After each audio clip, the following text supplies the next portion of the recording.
my dear student, very heartiest welcome to one and only on my YouTube channel physics by Pradeep Raj. जैसा कि दोस्तों हम लोग बात किए थे व्हीटस्टोन ब्रिज के बारे में। व्हीटस्टोन ब्रिज हम समझा चुके थे आप लोगों को।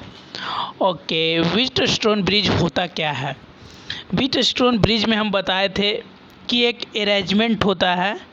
Wheatstone bridge is the arrangement of 4 electrical resistance.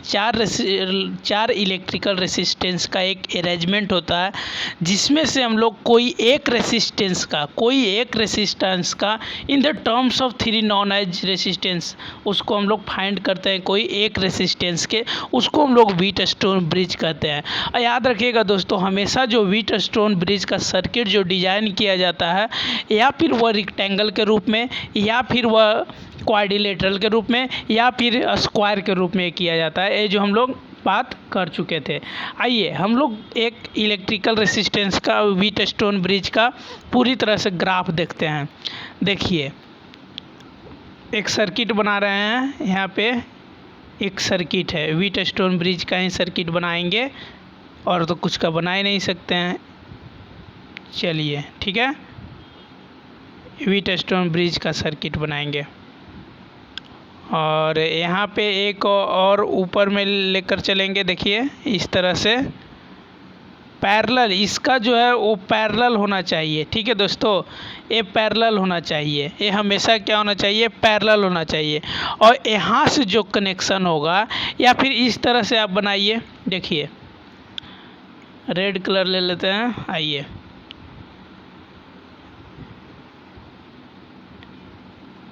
अब ठीक है, एक सर्किट बनाने जा रहे हैं।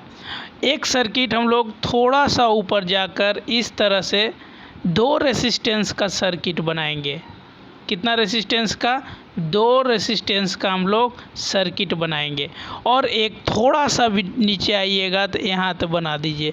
इस तरह से 2 रेसिस्टेंस का सर्किट बनना चाहिए। मान लीजिए ए R1 है, ए R2 है, ए R3 है, और ए R4 है। क्लियर है? R3 R4। एक रेसिस्टेंस आप यहाँ बनाइए, एक रेसिस्टेंस यहाँ बनाइए। कहने का मतलब हम क्या बताए थे कि जो भी होगा वो सेम होगा। पैरेलल में हमेशा बोले थे कि जो पोटेंशियल एनर्जी होता है वो क्या होता है? सेम होता है। ठीक है दोस्तों, ये हमेशा क्या होता है? सेम होता है। यहाँ से देखिए, अगर ये V का बात करें, अगर ये V है, V1 मान लीजिए, अगर ये V1 है तो ये भी V1 होगा, सेम होगा। यहाँ पे क्या होगा कि ये जो V1 है, ये V1 माइनस V2 में आता है। जितना भी V होगा, या फिर V1 दे दे या फिर V2 दे देते हैं, यहाँ आकर जो है वो माइनस होकर पूरा ब्रिज को क्या कर देता है? वो जीरो कर देता है। पूरा ब्रिज को क्या कर देता है? यहाँ पे एक वोल्ट रखिएगा दोस्तों, भूल गए हैं। यहाँ पे आई करंट पास होगा ना, इसके लिए वोल्ट चाहिए ही चाहिए। चलिए आगे बढ़ते हैं दोस्तों। व्हीटस्टोन ब्रिज देखिए इस तरह से बनाया हुआ भी है सर्किट, इस तरह से बना लीजिएगा आप लोग दोस्तों। चलिए किरचॉफ लॉ पढ़ते हैं। देखिए किरचॉफ लॉ होता क्या है, पहले ये समझिए। किरचॉफ लॉ जो होता है, हम लोग एक जंक्शन लॉ होता है। किरचॉफ लॉ का जंक्शन लॉ एक होता है किरचॉफ लूप लॉ होता है, जिसको किरचॉफ वोल्टेज लॉ भी आप बोल सकते हैं। किरचॉफ वोल्टेज लॉ भी बोल सकते हैं। क्लियर है?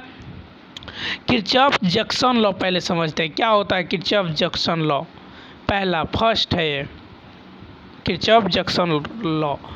The Kirchhoff junction law is based on the law of conservation of charge. ये हमेशा पूछता है एग्जाम में, VVI है ये, VVI है ये जो है, पूछेगा कि किरचॉफ जंक्शन लॉ जो है वो कौन सा क्या चीज़ पे बेस्ड है। तो law of conservation of charge दिया रहेगा, law of conservation of energy दिया हुआ रहेगा, law of conservation of momentum दिया रहेगा। लेकिन याद रखिएगा दोस्तों, हमेशा law of conservation of charge पे बेस्ड होता है। कौन? Kirchhoff junction law. Kirchhoff junction law जो होता है दोस्तों, वो law of conservation of charge पे डिपेंड करता है। वो law of conservation of charge पे बेस्ड होता है। ये लॉ जो है, this law state algebraic sum of incoming and outgoing current at the junction. कहने का मतलब वो जीरो होता है। मतलब समझिए, यहाँ पे देखिए, यहाँ से मान लिया जाए कोई ये पॉइंट है, एक पॉइंट है, यहाँ से कोई इस तरह से चार्ज आ रहा है, ये चार्ज यहाँ पे आ रहा है, एक चार्ज यहाँ से इसे आ रहा है, एक चार्ज यहाँ से, एक चार्ज यहाँ से, इसी तरह से चार्ज आ रहा है। मान लिया जाए ये I1 है, ये I2 है, I3 है, I4 है, और एक कोई यहाँ से चार्ज जा रहा है, एक कोई यहाँ से चार्ज जा रहा है। तो किरचॉफ जंक्शन लॉ बोलता है, ये लॉ बोलता है कि जो अलजेब्रिक सम होगा इनकमिंग का, जो इनकमिंग चार्ज होगा और जो आउटगोइंग चार्ज होता है, जैसे कि मान लिया जाए I1, I2, I3, I4 ये जो है आने वाला चार्ज है, और I4, I6, I7, I8 ये जाने वाला चार्ज है। मान लीजिए ये जाने वाला चार्ज, तो दोनों का जो अलजेब्रिक सम होगा वो क्या होगा, जीरो होगा। वो हमेशा क्या होगा, इक्वल टू जीरो होगा। I1, E2 is equal to, ये सब क्या होगा, जीरो होगा। तो ये लॉ यही बोलता है दोस्तों किरचॉफ जंक्शन लॉ, कि the Kirchhoff junction law is based on the law of conservation of charge. ये law of conservation of charge पे डिपेंड करता है। This law state that the algebraic sum of incoming and outgoing, मतलब आने वाला current, आने वाला current और जो जाने वाला करंट, एक पॉइंट से एक कोई जाने वाला पॉइंट, जो जंक्शन होगा एट द जंक्शन पे वो हमेशा क्या होगा, जीरो होगा। ये पूछता है, ठीक है। चलिए आगे, किरचॉफ जंक्शन लॉ हो गया। किरचॉफ जंक्शन लॉ देखिए यहाँ पे समझाया भी है, जिस तरह से समझाया, देखिए ये I1 है, कहाँ I1, I2 यहाँ पे I1 है, देखो आ रहा है करंट, I2 भी आ रहा है करंट, और I4 जा रहा है, I3 जा रहा है, और ये भी आ रहा है करंट, I5 जा रहा है। इस तरह से देखिए यहाँ पे इनकमिंग और आउटगोइंग जीरो होगा, लेकिन ये पूरी तरह से देखिए, अगर ये I1 निकाले प्लस I2 निकाले minus I3 minus I4 minus I5, अगर सब कटेगा तो ये क्या हो जाएगा, ये जीरो होगा। तो इसीलिए बोला जाता है जो किरचॉफ जंक्शन लॉ है वो हमेशा क्या होता है, आउटगोइंग चार्जेज और इनकमिंग चार्जेज हमेशा जीरो होता है। अच्छा, जो किरचॉफ जंक्शन लॉ था वो किस पे कंजर्वेशन ऑफ, किस पे बेस्ड था, तो वो था चार्ज पे। लेकिन किरचॉफ लूप लॉ के बारे में बात करेंगे, देखिए दूसरा है ये, इस तरह से एरो बना लीजिएगा। किरचॉफ लूप लॉ जो है यह जो है कंजर्वेशन ऑफ एनर्जी पे बेस्ड है। क्या चीज़ पे बेस्ड है दोस्तों, कंजर्वेशन ऑफ एनर्जी पे बेस्ड है। This law is based on conservation of energy. देखिए conservation of junction law based on conservation of charge, और conservation of conservation of Kirchhoff loop law जो है वो किस पे बेस्ड है, एनर्जी पे बेस्ड है। तो यहाँ पे याद रखिएगा, मतलब ओवर कॉन्फिडेंस मत होइएगा, दोनों में डिफरेंस है। किरचॉफ लूप में डिफरेंस है और किरचॉफ जंक्शन लॉ में डिफरेंस है, ठीक है। और ये लॉ होता क्या है, तो this law state that the algebraic sum of rise and drop potential energy in any close electrical circuit. देखिए क्लोज इलेक्ट्रिकल सर्किट है, देखिए यहाँ पे R2 है, रेसिस्टेंस R1 है यहाँ पे, और ये R2 है, और यहाँ पे नीचे में R3, ये R4 है, V1 V2 और इधर V3 रहेगा। तो जो अलजेब्रिक सम ऑफ राइज, मतलब जितना भी हम लोग जोड़कर ऊपर जाएगा, और ड्रॉप ऑफ द पोटेंशियल जब नीचे आएगा कोई क्लोज इलेक्ट्रिकल सर्किट में, वो हमारा हमेशा क्या होगा, जीरो होगा। क्या होगा दोस्तों, जीरो होगा। देखिए यहाँ पे बात भी किया, यहाँ पे जीरो होगा, हमेशा क्या होगा, इक्वल टू जीरो होगा। अब देखिए दोस्तों, बिहार बोर्ड में 5 नंबर में इससे एक ना एक तो आता ही है, 1 मार्क्स पक्का है, 1 मार्क्स कहते हैं, 5 मार्क्स पक्का है, सॉरी 5 मार्क्स बिहार बोर्ड का।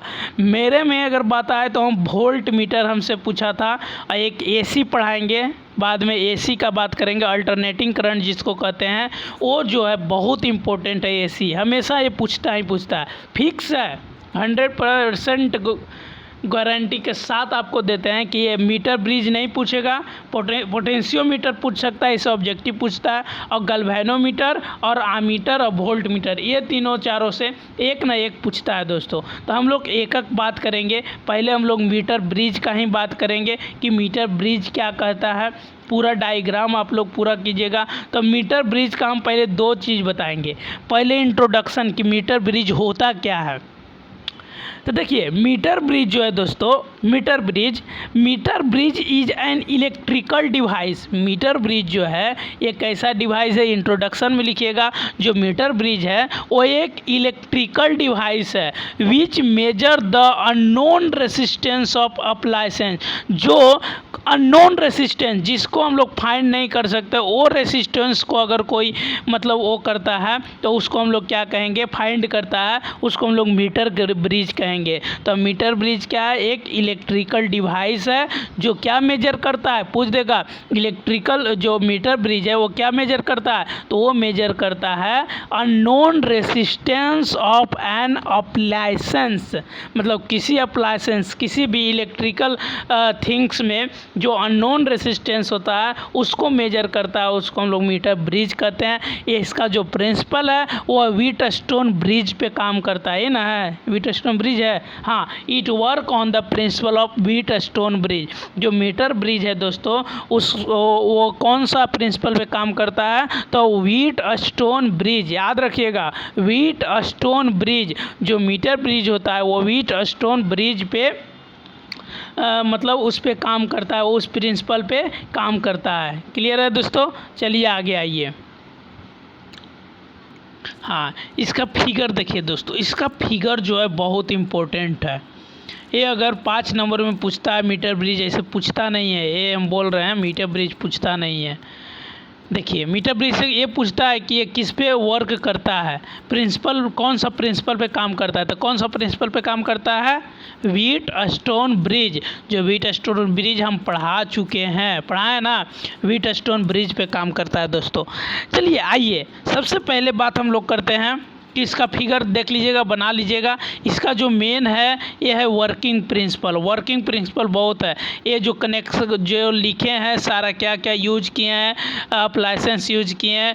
चलिए अब हम लोग वर्किंग ऑफ मीटर ब्रिज, ये बहुत इंपॉर्टेंट है। वर्किंग ऑफ मीटर ब्रिज पूछ देता है, 2 नंबर 3 नंबर में पूछता है वर्किंग ऑफ मीटर ब्रिज। देखिए जो हम पढ़ा रहे हैं दोस्तों वो ऐसा नहीं है कि फालतू पढ़ा रहे हैं, और जितना भी थियोरेटिकल क्वेश्चन पूछता है, क्योंकि हम बोर्ड का एग्ज़ाम दे चुके हैं और ये हमेशा बता रहे हैं कि ये पूछता ही पूछता है। तो working of metre bridge to determine the value of unknown resistance, ये तो हम लोग बात किए थे कि जो मीटर ब्रिज है वो अननोन रेसिस्टेंस को फाइंड करता है, मेजर करता है। We will slide the jockey over the wire till the galvanometer reach zero current in this case. यानी कि क्या होता है मीटर ब्रिज में एक मतलब जॉकी टाइप का होता है, इस तरह से होता है। तो उस जॉकी को क्या किया जाता है, थोड़ा सा स्लाइड अगर करते हैं तो जो गैल्वेनोमीटर जो है वो अपना जीरो करंट को रीड करना स्टार्ट करता है, जीरो करंट को रीड करना स्टार्ट करता है। There we can apply the condition of Wheatstone, इसीलिए हम लोग वहाँ पे व्हीटस्टोन ब्रिज का काम करते हैं दोस्तों। चलिए यहाँ तक क्लियर है। Wheatstone wire is an electrical device, potentiometer एक वायर है, इलेक्ट्रिकल डिवाइस में यूज होता है, जो पोटेंशियल डिफरेंस को क्या करता है, मेजर करता है। किसको मेजर करता है, पोटेंशियल डिफरेंस को मेजर करता है दोस्तों, पोटेंशियल डिफरेंस को मेजर करता है। तो potential wire is an electrical device, potential wire कैसा डिवाइस है, एक इलेक्ट्रिकल डिवाइस है which measure the potential difference, जो पोटेंशियल डिफरेंस को क्या करता है, वो मेजर करता है। पोटेंशियल डिफरेंस को क्या करता है, मेजर करता है between 2 point in electrical circuit, दो इलेक्ट्रिकल सर्किट के में दो इलेक्ट्रिकल सर्किट के पास उसका जो 2 पॉइंट होता है इलेक्ट्रिकल सर्किट का, उसको फाइंड करता है दोस्तों। ठीक है, ये बहुत ज़रूरत है। पोटेंशियल एनर्जी कोई भी इलेक्ट्रिकल सर्किट हो उसमें पोटेंशियोमीटर का यूज करते हैं। 2 पॉइंट इन इलेक्ट्रिकल सर्किट, इसका तो कौन सा प्रिंसिपल पे काम करता है, तो आइए potentiometer work on the principle that potential difference between 2 point on the potentio wire. यानी कि पोटेंशियो वायर में दो, देखिए यहाँ पे देखिए दो, अगर यहाँ पे दो पोटेंशियो वायर है, यहाँ पे दो पोटेंशियल 2 पॉइंट है, एक पॉइंट ए, एक टर्मिनल एक 2 टर्मिनल। तो इसका जो पोटेंशियल डिफरेंस होगा दोनों पॉइंट का बीच का, दोनों वो जो होता है बना हुआ था कांस्टेंटन करके बना होता है made of constantan is directly proportional to the length between two, जिसका जो डायरेक्ट लेंथ है, ये दोनों का बीच का जो लेंथ है उस पर डिपेंड करता है, और यह इन्वर्सली प्रोपोर्शनल होता है। जो आर होता है वो इन्वर्सली प्रोपोर्शनल होता है एल बाई ए का। क्लियर है? इस तरह से प्रिंसिपल इसका याद कर लीजिएगा। देखिए कंस्ट्रक्शन भी ये है, उसके बाद गैल्वेनोमीटर, दो ये लास्ट है दोस्तों। गैल्वेनोमीटर के बाद हम लोग नेक्स्ट पढ़ेंगे आमीटर पढ़ेंगे, तो वो नेक्स्ट वीडियो में पढ़ेंगे। चलिए पहले हम गैल्वेनोमीटर समझते हैं होता क्या है। Galvanometer it is an electrical device, एक ऐसा डिवाइस है, इलेक्ट्रिकल डिवाइस है जो small scale of DC electric current को मेजर करता है। हमेशा याद रखना कि जो गैल्वेनोमीटर होता है वो हमेशा डीसी इलेक्ट्रिक करंट को मेजर करता है, हमेशा डीसी इलेक्ट्रिक करंट को मेजर करता है। ये भूलिएगा नहीं, हमेशा डीसी इलेक्ट्रिक करंट को मेजर करता है। कौन? गैल्वेनोमीटर। हमेशा वोल्ट मीटर को हम बताएंगे, वोल्ट मीटर इसका अपोजिट होता है, लेकिन गैल्वेनोमीटर यहाँ पे याद रखिए कि जो गैल्वेनोमीटर होता है एक इलेक्ट्रिकल डिवाइस है जो डीसी इलेक्ट्रिक करंट को मेजर करता है, डीसी इलेक्ट्रिक करंट को मेजर करता है। चलिए अब आते हैं, it work on the principle that if the current carrying coil is place in uniform magnetic field then it experience magnetic torque.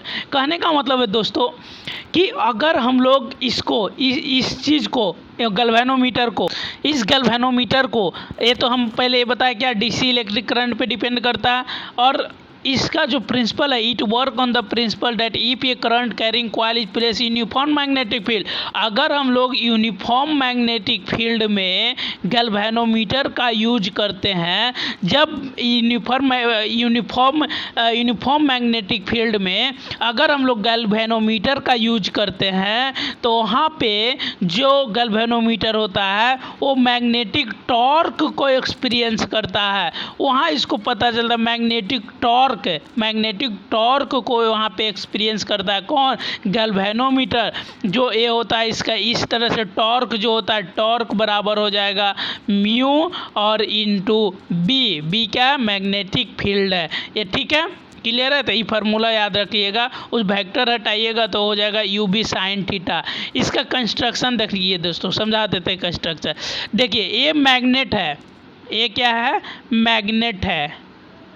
ये भी क्या है? मैग्नेट है। लेकिन दो मैग्नेट है, एक नॉर्थ पोल और एक साउथ पोल मैग्नेट है।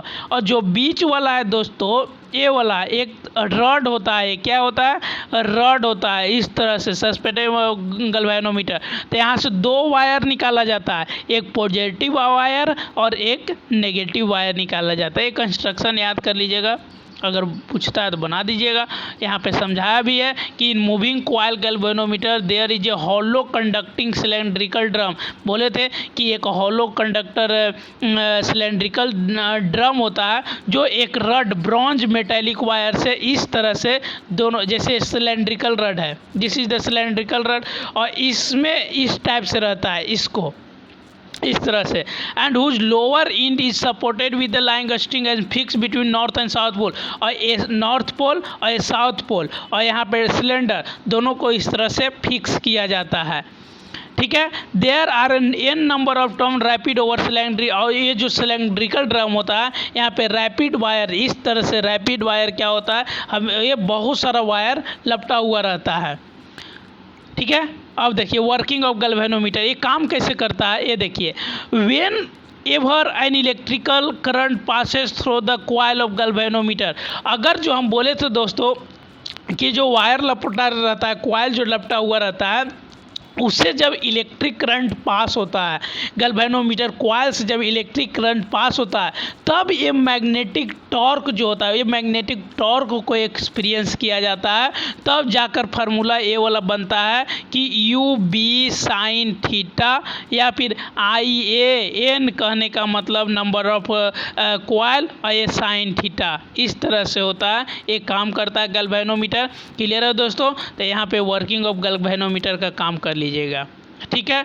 तो आइए एक बार हम आपको सारा चीज़ रिवीजन करवा देते हैं कि मीटर ब्रिज किस पे कंजर्व है, तो कंजर्वेशन ऑफ मीटर ब्रिज। तो सबसे पहले आप जानिए कि जो मीटर ब्रिज है वो किस पे काम करता है, मीटर ब्रिज कौन सा प्रिंसिपल पे काम करता है। तो देखिए यहाँ पे लिख देते हैं, मीटर ब्रिज जो होता है वह किस पे काम करता है, वो मीटर ब्रिज जो है वो व्हीट स्टोन ब्रिज पे काम करता है। क्या चीज़ पे काम करता है, wheat stone bridge, wheat stone bridge पे काम करता है।